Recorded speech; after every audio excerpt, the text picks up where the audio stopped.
Hi, I'm Terry Yeoman, proud veteran of the United States Air Force. When I was 19 years old and a freshman in college, I really had no idea of what I wanted to major in, what I wanted to be in life. I came home after my second semester in college, unsure what direction I wanted my life to go. I nervously went home and talked to my mom about it. I was over college, at least for now. I didn't want my mom to be disappointed, but I just was not ready. Surprisingly, my mom said, "Why don't you join the Air Force?" I was like, "Okay." And she was like, "I mean today."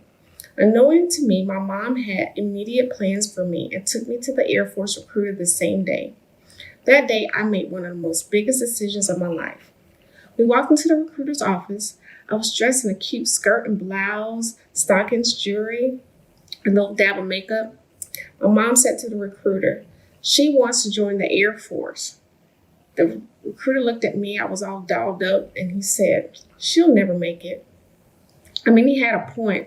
At that time, I was never athletic, and I was about 100 pounds soaking wet, so the odds were against me. But what he didn't know was that I had an inner strength he knew nothing about. He didn't know anything about me other than what he saw before his eyes. He didn't know that anything I wanted to do, I did it. This was a chance for me to be the first woman in my family to join the armed services. Most of the men, including my dad and my stepdad, had joined the Army. All of my cousins had joined. My stepdad even fought in the Vietnam War. And my stepbrother had joined the Air Force right out of high school. I spoke to my stepbrother about my decision, and he figured if I made it past basic training, I could handle the rest. The recruiter, of course, he had no confidence in me. He only saw this pretty little girl in his office wasting his time. I was determined to prove him wrong. So I took the ASVAB, and yes, I met the Air Force scoring requirements. And next thing you know, I'm at MEPS, needing a waiver for being underweight and having flat feet. This was a small obstacle I had to overcome. I was determined. As I left Tampa, Florida, my hometown, I had no clue what was ahead of me.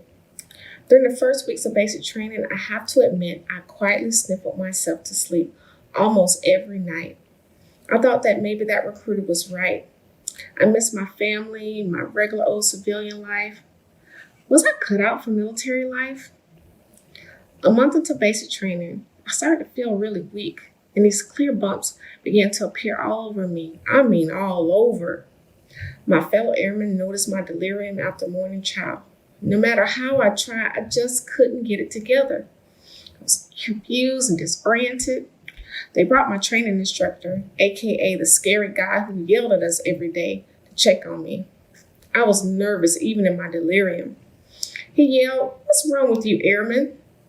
I said, "I'm sick and I got these bumps all over me." He took one look at me and immediately backed up and said, "Whoa, airman." He called the paramedics, and as the paramedics whisked me out of the barracks and took me to the hospital, I wondered what would happen next. Well, what do you know?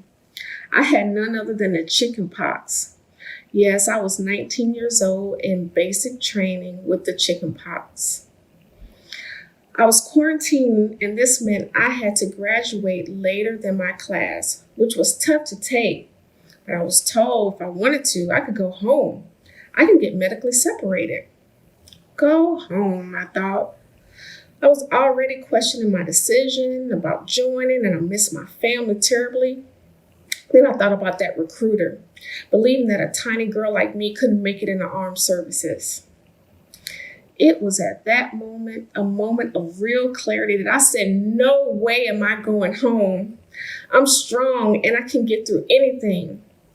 That decision was one of the most impactful ones of my life and has shaped almost every aspect of my choices and associations and judgments, especially whenever I consider quitting something.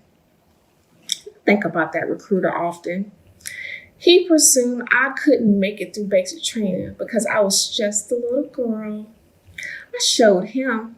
I not only graduated Air Force basic training, but I finished technical school and I served in the Air Force.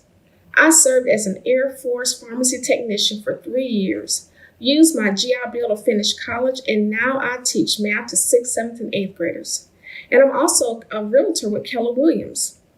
I still have other aspirations, but one thing, this little lady is unafraid of anything. And there's a lot of power in you too. It doesn't matter what your shape or size. Now go out there and do something great. Thank you.